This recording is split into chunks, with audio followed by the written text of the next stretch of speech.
There is a pattern.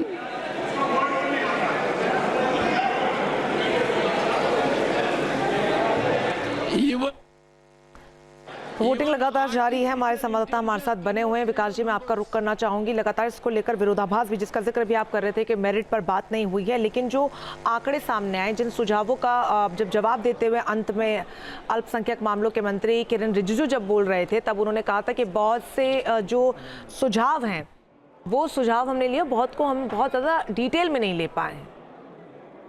देखिए, जो bill का प्रारूप तैयार किया गया था, जो सबसे पहले सदन में आया था, जिसके बाद वो जेपीसी को चला गया, जेपीसी में विस्तार से उस पर चर्चा हुई, तो जेपीसी में बहुत सारे सुझाव आए, क्योंकि जेपीसी अब तक जो संसदीय इतिहास है उसमें पहला जेपीसी है जिसकी सबसे ज्यादा बैठकें हुई, जिसकी सबसे ज्यादा देश के अलग अलग इलाकों में दौरा हुआ, अधिक से अधिक लोगों की राय ली गई, लोगों ने मेल के जरिए, चिट्ठी के जरिए भी अपनी राय भेजी। तो अब जो सामने जो अधिनियम है वो काफी कुछ बदल चुका है अपने मूल बिल से। इस बात को सदन में किरेन रिजिजू ने बताया कि बिल्कुल स्वरूप उसका बदल गया है, यानी लोगों के सुझाव को उसमें समावेशित किया गया है, यानी स्वीकार किया गया है। लेकिन जैसा मैं पहले कह रहा था कि दो चार ऐसे मुद्दे हैं जिसमें सबसे ज्यादा ऐतराज खास तौर पर जो मुस्लिम सांसद हैं उनको है कि इसमें किसी गैर मुस्लिम को वक्फ बोर्ड के काउंसिल में शामिल क्यों किया जा रहा है। उसके साथ साथ कलेक्टर से ऊपर के अधिकारी को अधिकार क्यों दिया जा रहा है, क्योंकि अब तक ये अधिकार जो था वो सिर्फ वक्फ के पास था, और इसी के चलते इनकी मोनोपोली थी, यानी जो चाहते थे वो करते थे। वो चाहे तो पूरी रायसीना हिल पर उनका दावा था कि ये सब वक्फ की संपत्ति है, यानी राष्ट्रपति भवन है, संसद भवन है, इंडिया गेट है, ये सब वक्फ की संपत्ति है। तो ये जो असीमित अधिकार उनको 2013 में मिला था, उस असीमित अधिकार को सीमित किया गया इस नए प्रारूप में, तो इसको लेकर के उनका बहुत ज्यादा विरोध था। इसके साथ साथ न्यायालय में कोई भी व्यक्ति अब जा सकता है, पहले था कि बहुत कम मामले में न्यायालय में जाने का अधिकार दिया गया था। तो आप खुद सोचे कि देश में संविधान का राज है, न्यायिक व्यवस्था से बाहर कोई कानूनी व्यवस्था कैसे रह सकती है। तो इसको कानूनी दायरे में लाने की बात अगर इसमें की गई है तो इस पर भी लोगों को बहुत ज्यादा एतराज है। उसके बाद राजनीति के हिसाब से इस पर विरोध हो रहा है कि मुसलमानों के खिलाफ है, मुसलमानों के हक को खत्म कर देने की बात है। जो कि जितना मैं समझ पाया हूं कि अगर ये संशोधन अधिनियम है, यानी जो अमेंडमेंट लाए गए हैं, उसमें कुछ बदलाव के लिए लाए गए, न कि पूरे कानून को खत्म किया जा रहा है, न कि पहले जो कानून चल रहा है उसको समाप्त करने की कोशिश के जरिए की गई है। तो इसमें तब्दीली आ रही है, क्योंकि राजनीति के हिसाब से सब कुछ होता है, तो सब अपनी अपनी राजनीति के हिसाब से इसके विरोध और समर्थन में है। लेकिन एक जानकारी यहाँ दे दूं, एक खबर दर्शकों को बता दूं कि अब तक सदन में यस और नो के जरिए फैसला हो रहा था, यानी अमेंडमेंट स्वीकार किए जा रहे थे और उसे अस्वीकार किए जा रहे थे। लेकिन विपक्ष के अड़ जाने के बाद जो गैर मुस्लिमों वाले मामले का जो पॉइंट इसमें है, उस पर अब डिवीजन होने जा रहा है। डिवीजन की मांग विपक्ष की तरफ से की गई। डिवीजन का अर्थ ये होता है कि अब वोटिंग होगा, यानी वोटिंग के जरिए तय होगा। अब तक हो रहा था कि पक्ष में कौन है, कितने लोग हैं, विपक्ष में इसके कौन है, अमेंडमेंट स्वीकार किया जाए या न किया जाए, तो हाँ और ना से फैसला हो रहा था। अब वोटिंग के जरिए होगा, तो इसको डिवीजन बोला जाता है संसदीय प्रणाली में। तो अब डिवीजन होने जा रहा है, तो कम से कम 20 मिनट से लेकर के आधे घंटे का समय लग जाता है। तो वह पहली बार अभी राज्यसभा में डिवीजन होने जा रहा है। लोकसभा में तो कई बार डिवीजन हुआ था, तो विपक्ष चाह रहा था कि नहीं, डिवीजन के जरिए तय हो, यानी कितने सांसद पक्ष में है और कितने सांसद विरोध में है। क्योंकि कई बार होता है ये और नो से होता है, तो बहुत सारे लोग दबाव में अपनी बात को सही ढंग से नहीं रखते हैं। ऐसा विपक्ष का मानना है कि अगर जब वो अपना वोट करेंगे तब वहाँ कोई दबाव नहीं होगा। हालांकि जो व्यवस्था है उसमें तो मालूम हो जाता है डिवीजन नंबर के हिसाब से कि किसने कहाँ वोट डाला है, लेकिन फिर भी डिवीजन की मांग की गई विपक्ष की तरफ से, तो वह डिवीजन की प्रक्रिया बिल्कुल। और वही वोटिंग जो है वो उसकी शुरुआत हो चुकी है। आप बने रहिए दोनों हमारे साथ, एक बार फिर से लिए चलते हैं राज्यसभा की कार्यवाही। Right hand corner there is also a separately situated button, vote secure, provided on the bottom left hand corner of the multimedia device. The voting process starts and ends with an alarm sound and display of green bar of reducing size on each of the MMD. The countdown time of 10 seconds in reverse counting order will be visible to the members on their respective multimedia devices. Members can cast their votes by pressing the vote secure button available on the bottom left hand corner of their devices, and keeping it pressed simultaneously press one of the yes, no or abstain buttons of his or her choice. Each member must keep the vote secure button as well as one of the yes, no, abstain buttons pressed simultaneously for 10 seconds, that is at the time of closing of voting, to register a valid vote. Once the valid vote is registered, the LED of the voting button pressed by the member will remain on, lighted up on their devices. At the time of casting of the vote, if the member observe that the LEDs of the yes, no, and abstain buttons are simultaneously blinking, it means that their vote is not being registered. Therefore, they shall immediately release the voting button pressed by them without releasing the vote secure button and have to press again within the 10-second period to register a valid vote. During the voting period, the member can change his or her vote at any time. The button pressed at the time when the voting period is ending, that is at the 10th second, will be recorded. In case either one or both the buttons are released prior to the close of the voting period, the vote will not be registered.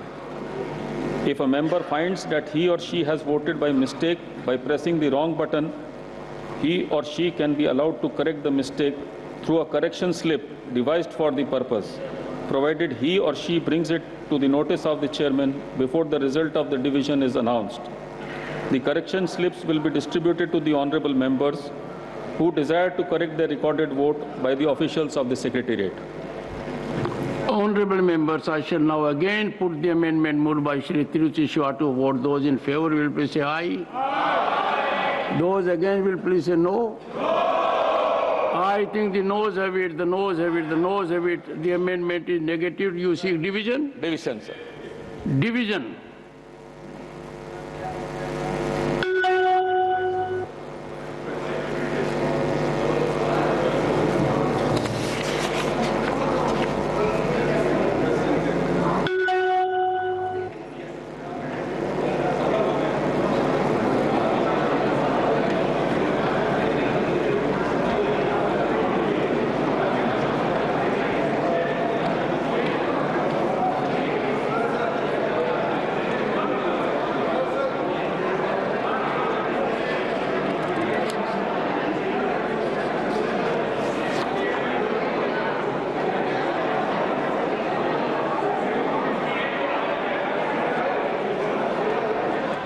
आपका मैं रुक करना चाहूंगी। Division को लेकर जो voting है वो जारी है, ये प्रक्रिया कितनी देर चलेगी और कैसे उसे पूरा किया जा रहा है?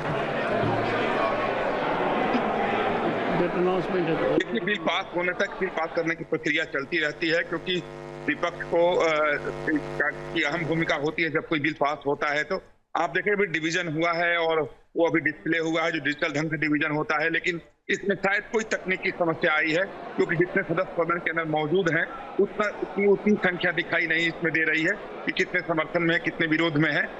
तो मुझे ऐसा लगता है कि अब क्योंकि एक वैकल्पिक व्यवस्था भी रहती है, वो पर्ची के जरिए यानी पर्ची से मतदान करके और उसमें ले लिया जाता है कि कितने लोग समर्थन में हैं और कितने विरोध में हैं। तो अब ये प्रक्रिया चल रही है और जो मुझे लग रहा है, जो अंदाजा लगाया जा रहा है कि लगभग अब बिल को पास करने में अभी भी 1 घंटे का वक्त लगेगा, क्योंकि जब भी डिवीजन होता है, वोटिंग होती है, तो उसमें समय ज्यादा लग जाता है। अगर वोटिंग नहीं होती तो आधे घंटे के अंदर ये पास हो जाता, लेकिन अगर वोटिंग की प्रक्रिया शुरू हो गई है तो इसमें 1 घंटे या उससे ज्यादा का वक्त लग सकता है। और संसदीय व्यवस्था है और एक जो आधुनिक समय में डिजिटल तरीके से वोटिंग की व्यवस्था सदन में है, लोकसभा में भी है, राज्यसभा में भी है। अगर उसमें कोई तकनीकी समस्या आती है, जैसे तकनीकी समस्या अभी दिखाई दे रही है, तो वैसी परिस्थिति में पर्ची की व्यवस्था पहले से ही रहती है। तुरंत सभी सदस्यों को पर्ची बांट दी जाती है, उसके जरिए लोग अपना वोट डाल देते हैं, यानी वो कहाँ सहमत है या नहीं सहमत है वो उसमें वो लोग जाहिर कर देते हैं। तो अब वो प्रक्रिया इसमें शुरू हो जाएगी, तो उसमें भी 15 मिनट का समय लगता है। तो कह सकते हैं कि अब अंतिम समय में है, थोड़ी देर में यानी 1 घंटे में ये बिल पास हो जाएगा। मोहित, आपका तो रुक करना चाहूंगी, आपके पास क्या कुछ जानकारी इसको लेकर, कुछ फॉल्ट टेक्निकल जैसा कि विकास जी बता रहे हैं?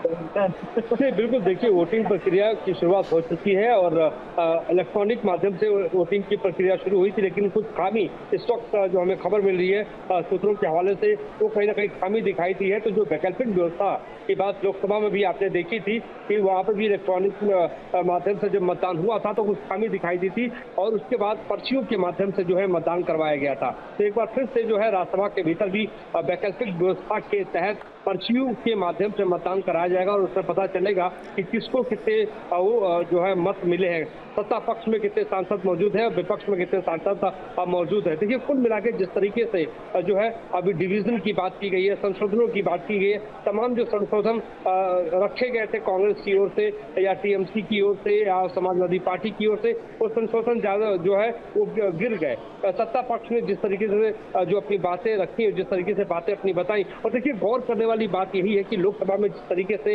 ये बिल 288 मतों से पास हुआ था और विपक्ष के बाद 225 ही सांसदों का वोट था, तो उसी तरीके से सरकार की पूरी कोशिश है। और जो हमारे पास जो खबर है उसके मुताबिक आपको बता दें कि सरकार को कोई असुविधा नहीं होगी, सरकार को कोई दिक्कत नहीं होगी इस बिल को राज्यसभा में भी यानी उस सदन में पास कराने को लेकर। और जिस तरीके से सत्ता पक्ष विपक्ष के बीच इस बिल को लेकर संसद से लेकर सड़क तक संग्राम छिड़ा हुआ है, और जिस तरीके से अल्पसंख्यक मामलों के मंत्री किरण रिजिजू ने सीधे तौर पर सत्ता पक्ष पर और मुस्लिम समुदाय के लोगों को संबोधित करते हुए सदन के भीतर बातों कही थी। उनका ये कहना था कि गैर मुस्लिम व्यक्ति मुसलमानों के धार्मिक क्रियाकलापों में बिल्कुल भी भाग नहीं लेगा, यानी कोई हस्तक्षेप नहीं करेगा। उन्होंने ये भी बात कही कि ट्रांसपेरेंसी, एक्यूरेसी और अकाउंटेबिलिटी के मद्देनजर जो है इस बिल को लाया गया है, उसको केंद्रित करते हुए इस बिल को लाया गया है। गुमराह करने की तो कोई बात ही नहीं है,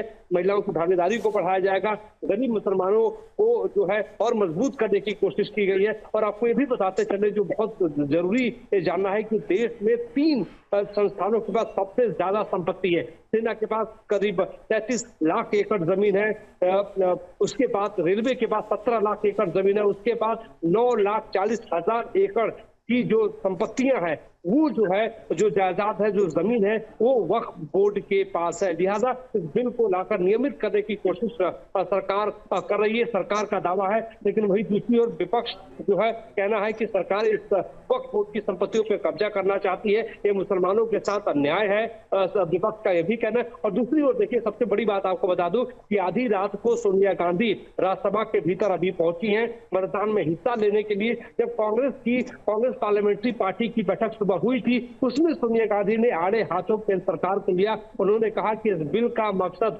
सरकार का सीधे तौर पर ध्रुवीकरण का है, संविधान के साथ खिलवाड़ है, संविधान के तर्क सम्मत ये विधेयक नहीं है। तो आरोप प्रत्यारोप के बीच जो है इस बिल को राज्यसभा के भीतर पास कराने की प्रक्रिया शुरू हो चुकी है संसदीय प्रणाली के मद्देनजर, संसदीय प्रणाली के माध्यम से। और आपको हम बता दें कि थोड़ी देर का और वक्त है, क्योंकि पर्ची के माध्यम से जब मतदान शुरू होगा उस वक्त अभी जो डिवीजन मांगा गया है इसी में तय हो जाएगा कि सत्ता पक्ष के पास कितने मत है और विपक्ष के पास कितने मत है। क्योंकि आपको याद होगा कि जब लोकसभा में प्रक्रिया चल रही थी उस वक्त डिवीजन विपक्षी दलों के नेताओं ने, सांसदों ने मांगी थी, उसमें ही पता चल गया था कि सत्ता पक्ष के पास कितने वोट है और विपक्ष के पास कितने वोट है। तो अभी जो डिवीजन मांगा गया है, अभी जो इसका नतीजा सामने आएगा उससे पता चल जाएगा कि सरकार के पास कितने मत है। लेकिन इसके अलावा ये भी आपको बता दें, जो लगातार हम बताने की एक कोशिश कर रहे हैं, क्योंकि न्यूज नेशन लगातार इस खबर पर बना हुआ कवरेज कर रहा है संसद भवन से, तो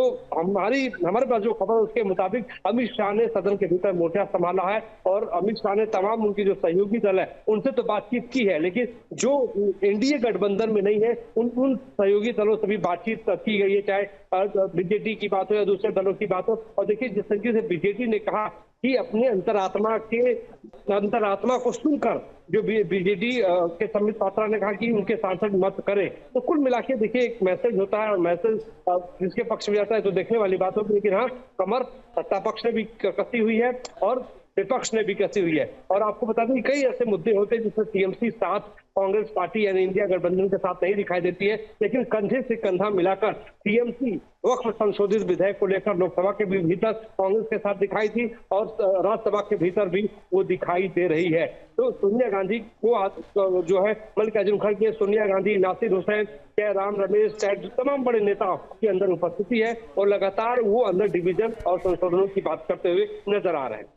न्यूज नेशन अब व्हाट्सएप पर खबरों के ताजा अपडेट के लिए न्यूज नेशन के इस क्यूआर कोड को स्कैन करें।